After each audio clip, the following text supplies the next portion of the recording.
Hey everyone! Today I'm making a haunted doll display for Halloween.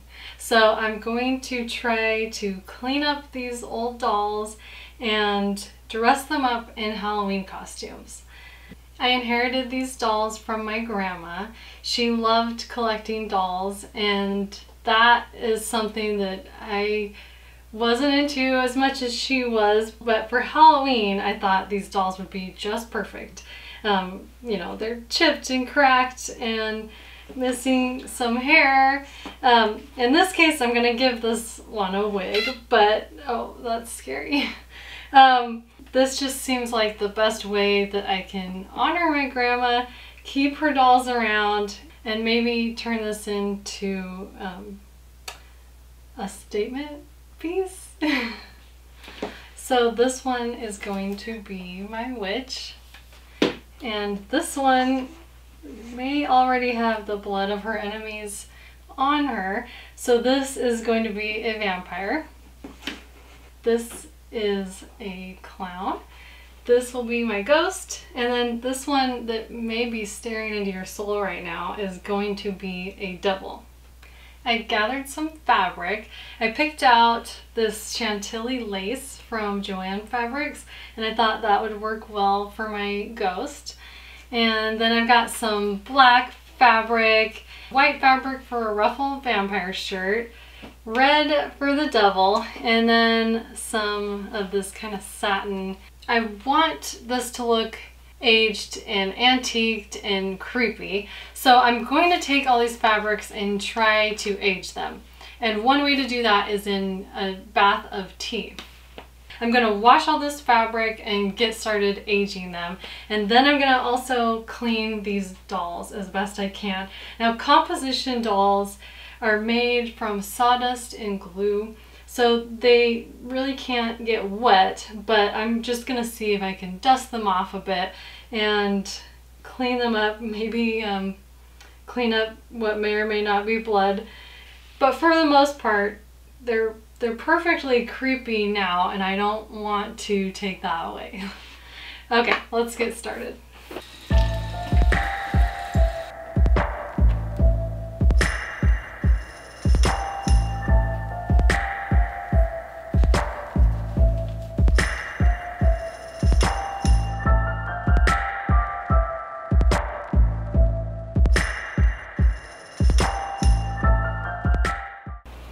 Okay, I washed these fabrics and now I'm going to start aging them in hot tea. I have 4 quarts of water getting ready to boil here. There are 8 bags in here. I'll give it 10 minutes and see how that looks.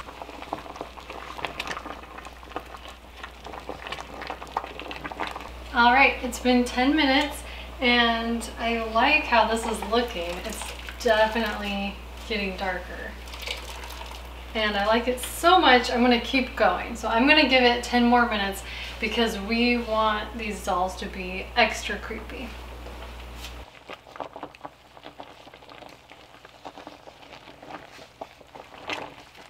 I went ahead and added the bloomers and lace in there as well, and added some more water and 2 more tea bags to go with it. And it's all looking really good, especially the lace is totally taking up that color. And it was already kind of an antique white, so I think that's gonna be pretty cool. So this worked really well with the white fabrics, and especially the lace.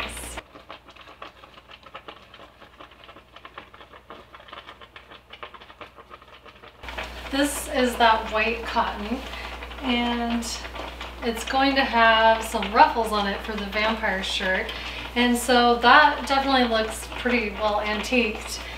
And the bloomers did well. Some of these stains were already on here, so that's not from the tea, but they definitely picked up the color.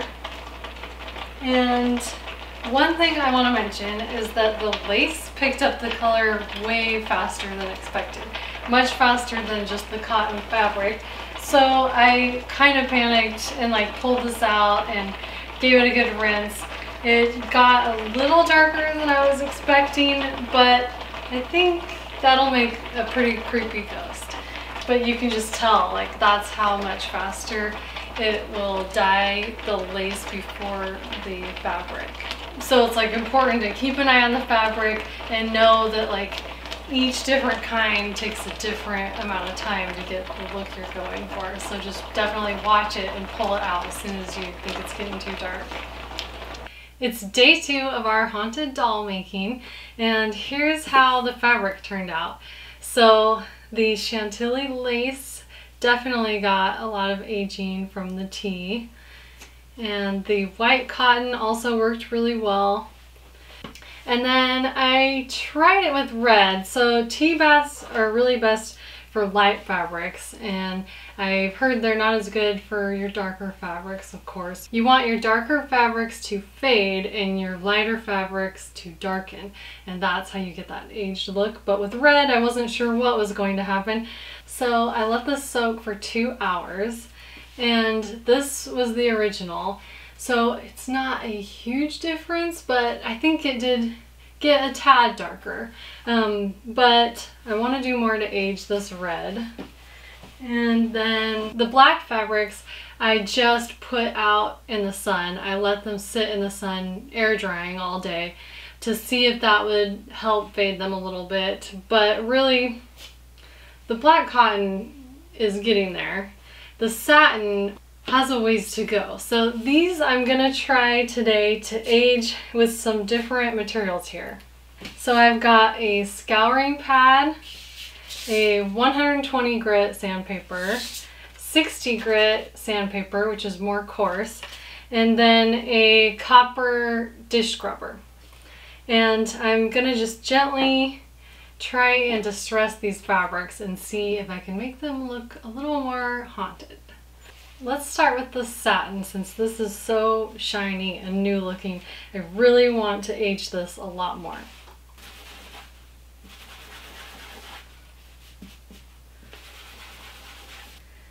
I don't think this is going to do it, so let's move up to 120 grit.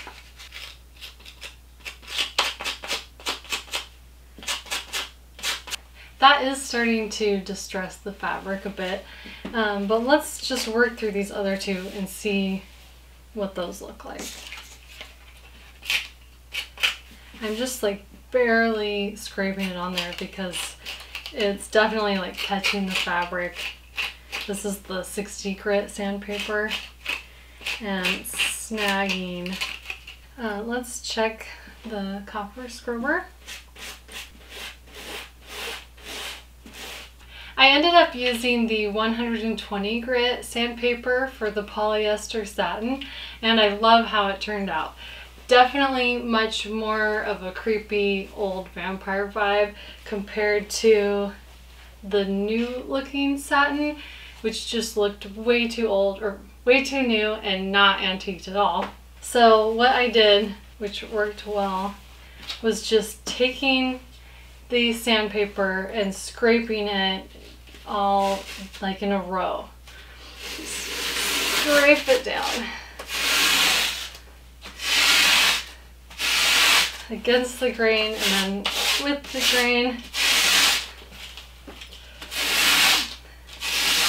and it works really quick to give it that aged distressed look, and I love it. The cotton was harder to get much of a distressed look out of these materials. I used a combination of the 60 grit and the copper scrubber, and they look a little bit distressed. So I think I'm gonna move forward to creating the Halloween costumes for the dolls. Next, I'm gonna make our haunted ghost girl. She's gonna have a simple white dress, sleeveless for underneath, and then on top of that, I'm gonna put this lace to give her her ghost costume. And I'll cut some holes for her arms so she can reach out and hold a lantern, which will be very creepy.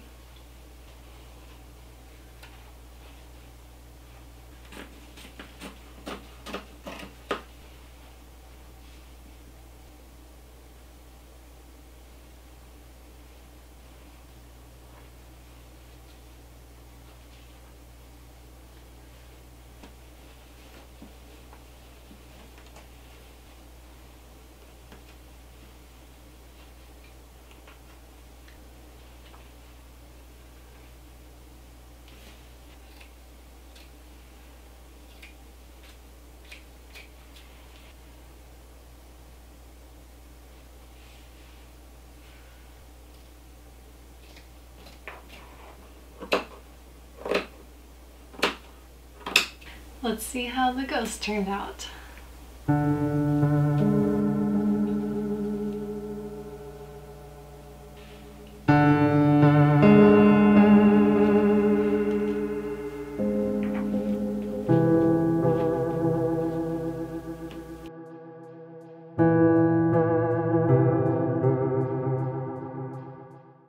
Now let's work on our little vampire lady. So she is going to get a white ruffle shirt with dyed fabric and the tea dyed lace. She'll have tulle underneath her skirt, and then she'll have a distressed satin skirt. And since she's got her arms stretched out like this when she's standing, it seems like it'd be perfect for her to have a vampire cape hanging off of her hands. So we'll see about something like that. And also, I found this little red jewel in my grandma's things. It didn't have a chain attached to it, so I'm going to make a necklace for her. I think the red will be perfect for a vampire to add a little detail. So let's start on this ruffle shirt.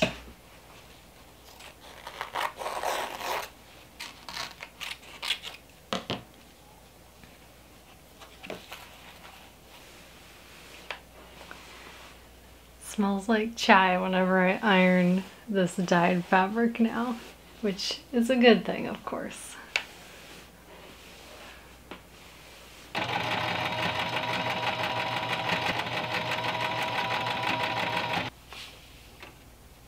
Let's give our vampire girl a wig. So I found this old wig, new old stock on eBay. This is a size 10-11 doll wig.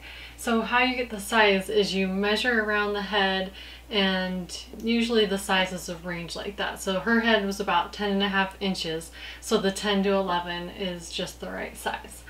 And I heard that Aleene's tacky glue is a good glue to use to glue on a doll wig. So let's try it out. And you don't want to be too close to the hairline in case it runs over.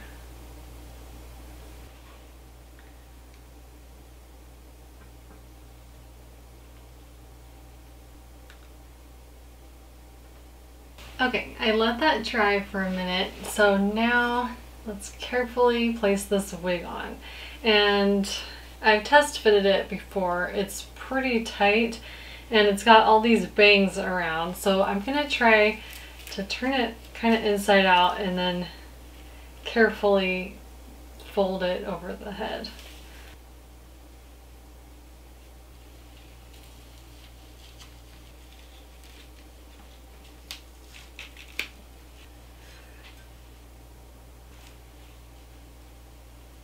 Her necklace should be pretty easy.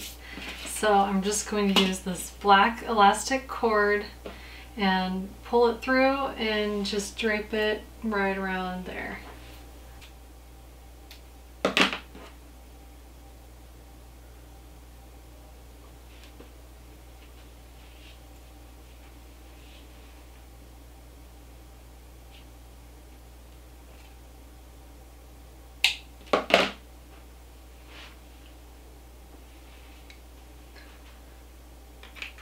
Next, I'm going to give her a vampire cape. So I'm gonna do like just a little semicircle. I don't want it to overpower her whole look because she is going to get a black veil fascinator, and that's going to be her main statement piece. But just a little simple black cape I think is going to look nice too.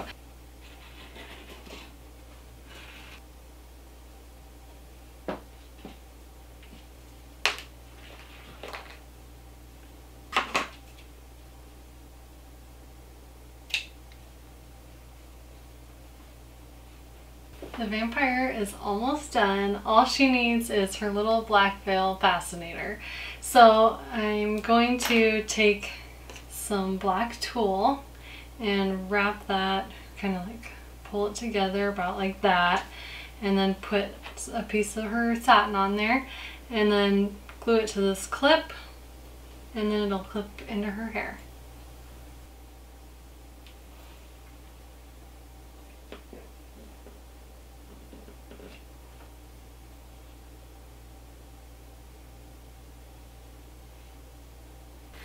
I used a little bit of black thread to pull this tulle together and attach it to the clip just as extra security in case the hot glue doesn't want to hold.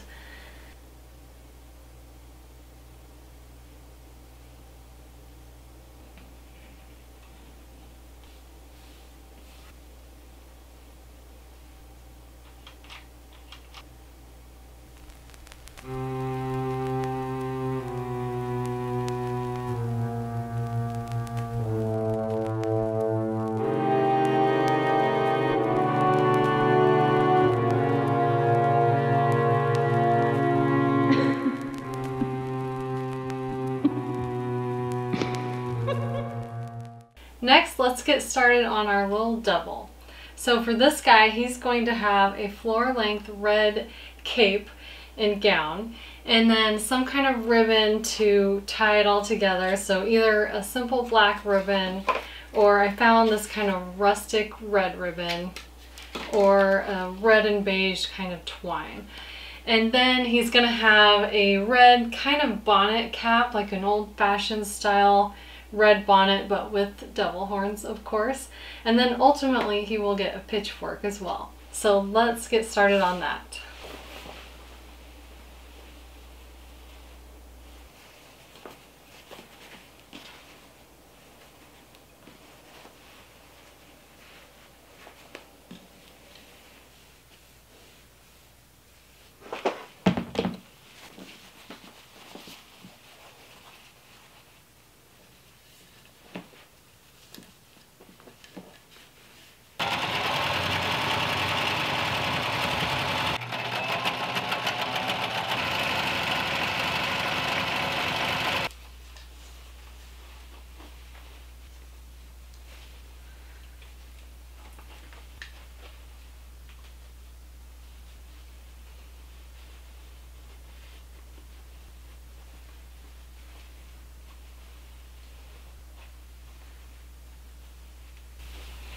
So right now our little devil looks like he should be an extra on The Handmaid's Tale or playing Little Red Riding Hood, but I think once he gets his devil horns, this will all come together.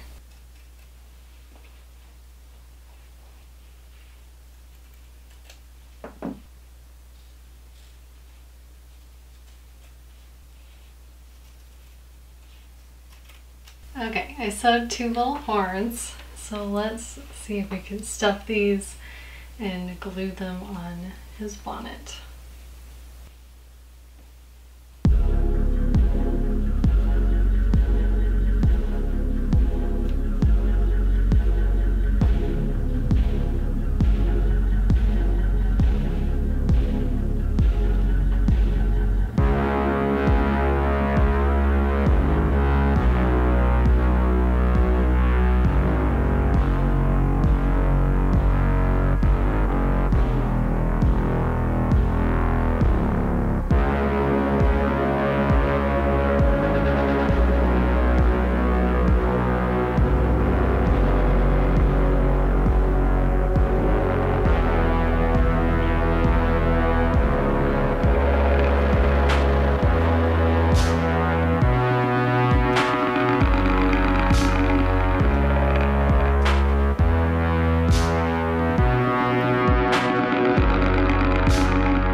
It's time to make the costume for our little witch. So for her, my inspiration is Elmira Gulch. You may remember her as Dorothy's evil, dog-hating neighbor who later becomes the Wicked Witch. And nobody is scarier than that woman. So I'm borrowing inspiration from that dress, and what that's going to look like is possibly some pleats down the front and then some pleated ruffles along the bottom of the dress. And then I found these little buttons, which I think will add a nice antique-y creepiness to the whole look. And of course, a witch's hat.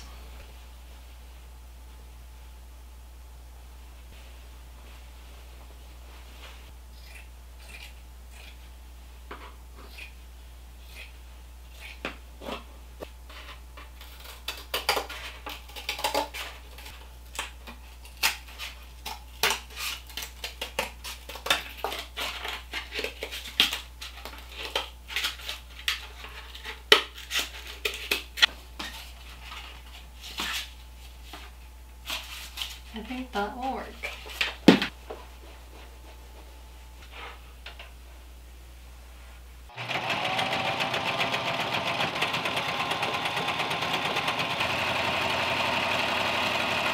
This Wicked Little Witch was a lot of work, and I don't really understand why. I thought the vampire would be more difficult, but for some reason this one took a while, maybe because of the pleats, but I'm happy with how she's turning out, but she definitely needs a hat. So I'm gonna see if I can get through this with some hot glue.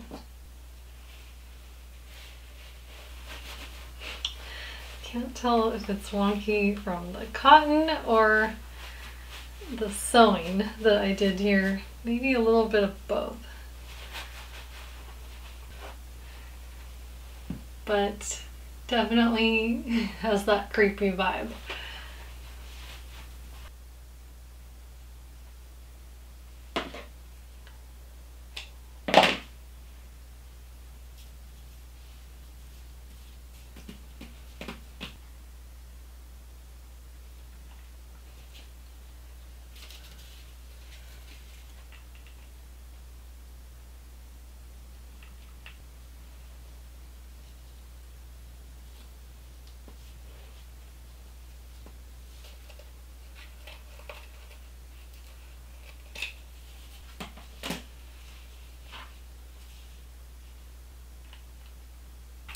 Okay, time to glue the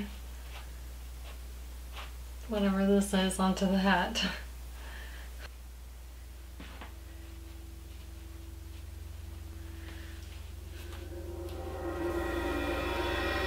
Witchy looking hat.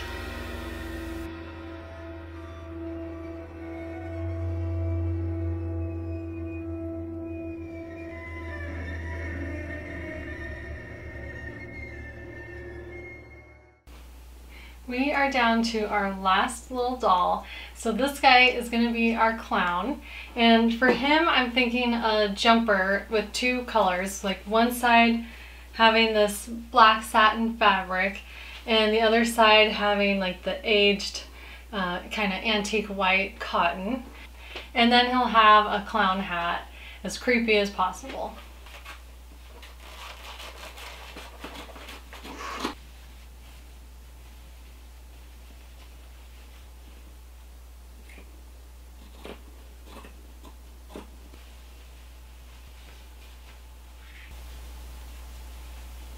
This guy's gonna be a real creep.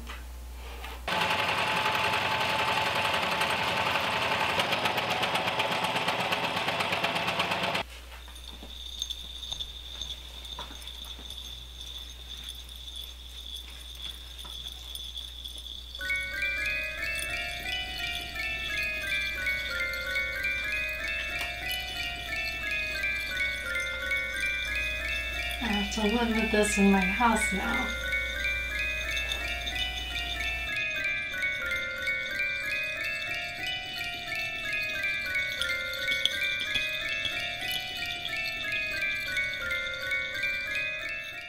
So with that, I am done with the doll outfits, except that our witch still needs a broom and the devil still needs a pitchfork. I went into the backyard and I found some sticks to make a broom and a pitchfork, and then these dead grasses for the broom. And so I'll glue that all together and wrap it up to complete the look. How tall do we think a pitchfork should be?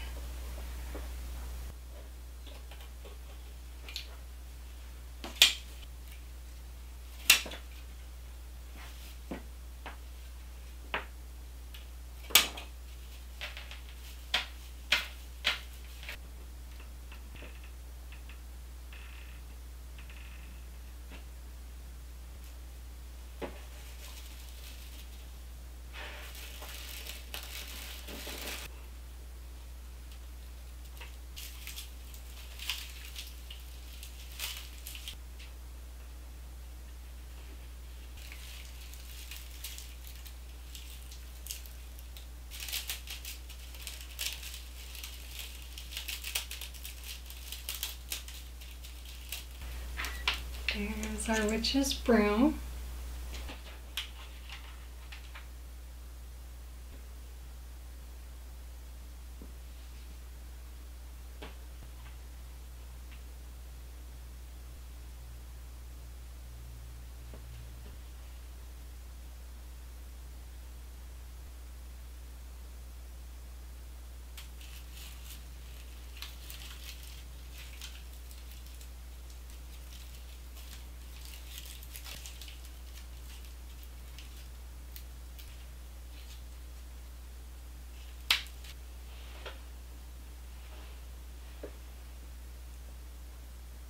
that is the last of our doll accessories and outfits, so that means it's time to put this whole haunted doll display together.